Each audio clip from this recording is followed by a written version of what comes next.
ஞானானந்தமயம் தேவம் நிர்மலஸ்படிகாக்கிருதிம் ஆதாரம் சர்வவித்யானாம் ஹயக்ரீவம் உபாஸ்மகே ஓம் வாஸ்து புருஷாய வித்மகே பூமி புத்திராய தீமகி தன்னோ வாஸ்து பிரச்சோதயாத். வணக்கம். ஏல்பி ஜோதிடர் உங்கள் லோகநாதன், கோவையிலிருந்து. அட்சய இலக்கண பத்தய ஜோதிட முறையில் இந்த வீடியோவில் நம்ம பார்க்கக்கூடிய நிகழ்வானது பெட்ரூம், அதாவது படுக்கை அறை வீட்டில் எங்கே அமைக்கலாம், இதை அட்சய வாஸ்து முறையில் எப்படி அமைக்கலாம் அப்படின்றத நம்ம ஒரு பொதுவான நிகழ்வாக அந்த வீடியோவில் பார்க்கலாம். பெட்ரூம் அப்படின்றது படுக்கை அறை, அது தென்மேற்கு மூலையில் அமைக்கலாம் அப்படின்றத சொல்லலாம். அந்த பொதுவாக சில வீடுகளில் ஒரு பெட்ரூம் இருக்கும், அந்த மாஸ்டர் பெட்ரூம், அது தென்மேற்கு மூலையில் இருக்கும். அந்த சில வீடுகளில் ஒன்றுக்கும் மேற்பட்ட பெட்ரூம் இருக்கும். அப்போ இந்த மாஸ்டர் பெட்ரூம் அப்படின்னு சொல்லக்கூடிய இந்த தென்மேற்கு மூலை பெட்ரூமில் யார் இருக்கணும் அப்படின்னா, அந்த வீட்டை வழிநடத்தக்கூடிய ஆண், அவர் அங்கே இருக்கார் அப்படின்னா அது சிறப்பாக இருக்கும். நான் சில இடத்துல ஒன்றுக்கு மேற்பட்ட ரூம் இருக்கும், அவங்க வேறு ரூமில் இருப்பாங்க, அது பாசிட்டிவாக இருக்காது. எப்பயும் அந்த தென்மேற்கு மூலையில் இருக்கக்கூடிய பெட்ரூமில் இருக்காருன்னா அது பாசிட்டிவாக இருக்கும். அப்போ அந்த பெட்ரூம் எப்படி இருக்கணும் அப்படின்னா, மற்ற பெட்ரூம் கம்பேர் பண்ணுறப்ப அதுதான் பெருசாக இருக்கணும்.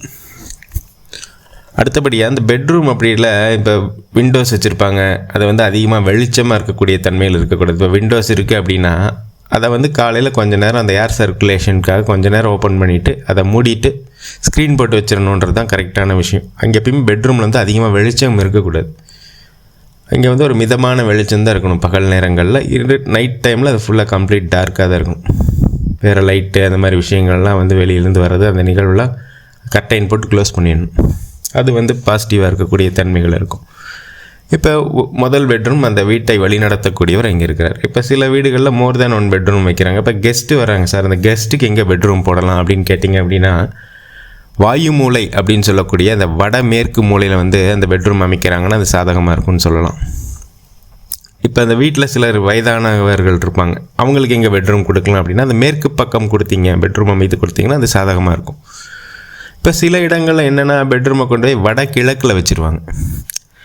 இதுவே அந்த வீட்டில் வசிக்கக்கூடிய ஆண்களுக்கு அந்த டெவலப்மெண்ட் சம்மந்தப்பட்ட விஷயங்களுக்கு எதிர்பார்த்த மாதிரி இருக்காதுங்கிறதுக்கு அந்த அமைப்பு அதை கொண்டு வந்துடும். அப்போ அவங்களுக்கு நோய் சம்மந்தப்பட்ட விஷயங்களும் அங்கே இருக்கும். நோய் எதிர்ப்பு சக்தி, நோய் எதிர்ப்பாற்றல் அதெல்லாம் அவங்களுக்கு இருக்காது. அடிக்கடி பார்த்திங்கன்னா நோய் வாய்ப்படும் தன்மை தான் அந்த இடத்துல இருக்கும். வடகிழக்கில் பெட்ரூம் வச்சாங்க அப்படின்னா. சில இடங்களில் எப்படி வைப்பாங்க அப்படின்னா, கொண்டு போய் அந்த வடக்கு பக்கம் வச்சுருவாங்க. வடக்கு பக்கம் வச்சோன்னா அப்படின்னா அந்த பண வரவு அதை தடைப்படக்கூடிய தன்மைகளே அங்கே இருக்குன்னா குபேர மூலையே அதுதான். அந்த இடத்துல கொண்டு போய் பெட்ரூம் வச்சுருவாங்க. சில இடங்களில் தெற்கு பக்கம் வச்சாங்க அப்படின்னா அங்கே எப்பயும் ஒரு போராட்டமான சூழ்நிலை, சண்டை சச்சரவு, நோய் சம்மந்தப்பட்ட விஷயங்கள் தான் இருக்கும். அப்போ பெட்ரூம் எங்கே வைக்கணும் அப்படின்றது கண்டிப்பாக அதில் பல நிகழ்வுகள் இருக்குது. இப்போ இந்த பெட்ரூமில் அந்த கட்டில் போடுறேன்னு சிலர் கட்டில் போடுவாங்க இல்லைங்களா. அந்த கட்டில் போட்டால் என்ன பண்ணுவாங்க, அந்த இடத்த நம்ம சேமிக்கிறேன் அப்படின்னு கொண்டு போய் அந்த கட்டில் ஒரு கார்னரில் போய் அட்டாச் பண்ணிவிடுவாங்க. அப்படி பண்ணக்கூடாது. சில இடங்களில் இடம் அதிகமாக இருக்கும் அந்த பெட்ரூமில். அப்போ என்ன பண்ணலாம், அந்த கட்டிலை நல்லா நகர்த்தி போட்டு அந்த கட்டிலை சுற்றி ஒருத்தர் போயிட்டு வர அளவுக்கு அந்த இடம் விட்டாங்கன்னா அது பாசிட்டிவாக இருக்கும். நிறைய இடங்கள்ல அந்த இடம் இருக்காது, இடப்பற்றாக்குறைனா சின்னதாக தான் இருக்கும் பெட்ரூம். அப்போ என்ன பண்ணணும் அப்படின்னா, அந்த கட்டில் அட்லீஸ்ட் அந்த செவரில் டச் ஆகாமல் ஒரு இன்ச் 2 இன்ச் கேப்பாக அது விட்டு வைக்கணும். இது அந்த இடத்துல பாசிட்டிவிட்டி கொடுக்கக்கூடிய தன்மைகள் இருக்குன்னா கண்டிப்பாக இருக்குது. இப்போ பெட்ரூம் நம்ம கரெக்டாக அமைச்சிட்டோம் அப்படின்னா, நம்மளுடைய தசாபுத்திகள் 4ஆம் பாவத்துக்கு சாதகமாக இல்லாத தன்மையில் இந்த வீடு நம்ம கரெக்டாக இருக்கிற பட்சத்தில் அது நமக்கு ஒரு சப்போர்ட்டிவாக இருக்கக்கூடிய நிகழ்வு தான் இங்கே இருக்குது. அப்போ இதை நம்ம கரெக்டாக பண்ணிக்கணும் அப்படின்ட்டு சொல்லலாம். இப்போ உங்களுக்கு அட்சய வாஸ்து முறையில் பலன் பார்க்கணும் அப்படின்னா இந்த ஸ்க்ரீனில் தெரிகிற நம்பருக்கு நீங்கள் தொடர்பு கொள்ளலாம்.